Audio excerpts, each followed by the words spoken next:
अब हम बात करते हैं लेरिंजाइटिस के साइन एंड सिम्टम, यानी कि जो पेशेंट जब सब्जेक्टिव डाटा और ऑब्जेक्टिव डाटा, यानी सब्जेक्ट मतलब जो मरीज़ खुद बताता है, और ऑब्जेक्टिव डाटा यानी हेल्थ वर्कर जो है खुद उसको ऑब्जर्व करता है। तो जैसे कि पेशेंट का जो बॉडी टेम्परेचर होगा वो क्या होगा, लेरिंजाइटिस के अंदर इन्फेक्शन एंड इन्फ्लामेशन हो रहा है तो उसका बॉडी टेम्परेचर इंक्रीज़ होगा, तो हमें क्या देखने को मिलेगा, पेशेंट का जो है टेम्परेचर इंक्रीज़ होगा तो फीवर पेशेंट के अंदर देखने को मिलेगा। दूसरा जो है लैरिंग्स इन्फ्लाम्ड हो रहे हैं तो उसको इन्फ्लामेशन के साइन जो है हमें वहाँ पर देखने को मिलेंगे, लैरिंजियल इडीमा मिलेगी या लैरिंजियल स्वेल मिलेंगे, अपने को स्वेलिंग मिलेगी, अपने दोनों लैरिंजियल वोकल कॉर्ड के ऊपर स्वेलिंग मिलेगी। उस स्वेलिंग के कारण से जो है पेशेंट को क्या होगा, ड्राई कफ भी हो सकता है और या फिर हॉर्सनेस कफिंग भी हो सकती है, यानी कि किसी प्रकार की जब कफिंग करेगा तो उसमें जो है हॉर्सनेस, जैसे हॉर्स जिस तरह से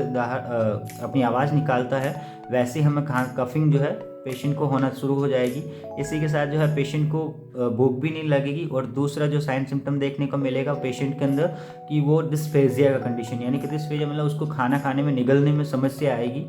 निगलने में कठिनाई आएगी, तो उस कंडीशन को क्या कहेंगे, डिस्फेजिया कहेंगे। नेक्स्ट जो है मेलाजी, यानी जब पेशेंट के अंदर लेरिंजाइटिस इन्फेक्शन होगा तो वीकनेस आएगी और उस वीकनेस के कारण से उसको पेशेंट को क्या फील होगा, थकान फील होगी। तो थकान का जो साइन सिम्टम देखने को मिलेगा, मेलाजी जो है पेशेंट के अंदर जनरली देखने को मिलेगा। नेक्स्ट अब बात करते हैं कि हम ऐसे मरीजों का क्या क्या डायग्नोसिस करेंगे। देखिए, डायग्नोसिस के अंदर जो है पेशेंट का सबसे पहले हम क्या करेंगे, हिस्ट्री कलेक्शन करेंगे। तो हिस्ट्री कलेक्शन जो है पेशेंट जो खुद अपने आप से जो साइन सिम्टम हम लोगों को बताएगा उसको हम क्या करेंगे, एसेस करेंगे कि जैसे पेशेंट मान लो बोल रहा हो कि हमें निगलने में खाना खाने में समस्या हो रही है, खाना निगलने में समस्या हो रही है, या जो हम हिस्ट्री कलेक्शन है पेशेंट से खुद से पूछ कर सकते हैं, या इंटरव्यू टेक्निक के माध्यम से हम उसको यूज कर सकते हैं। फिजिकल एग्जामिनेशन करेंगे, यानी कि पेशेंट का जो फिजिकल एग्जामिनेशन है जिसमें वाइटल साइन भी आ जाएगा, इंस्पेक्शन एस्कल्टेशन से हम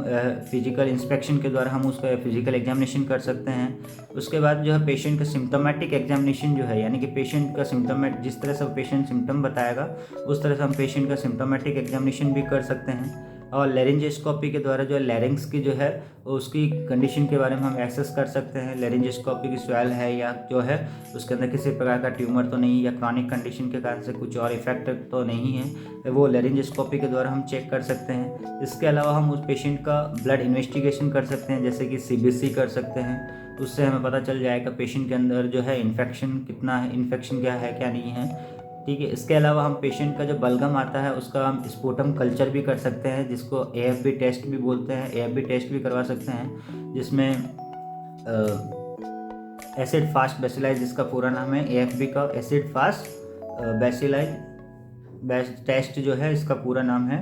नेक्स्ट अब हम बात करते हैं कि ऐसे लेरिंजाइटिस वाले पेशेंटों का मैनेजमेंट किस तरह से किया जाता है। तो मैनेजमेंट के अंदर जनरली हम मेडिकल मैनेजमेंट और सर्जिकल मैनेजमेंट और नर्सिंग मैनेजमेंट के बारे में हम इस वीडियो के माध्यम से चर्चा करेंगे। तो देखते हैं मैनेजमेंट।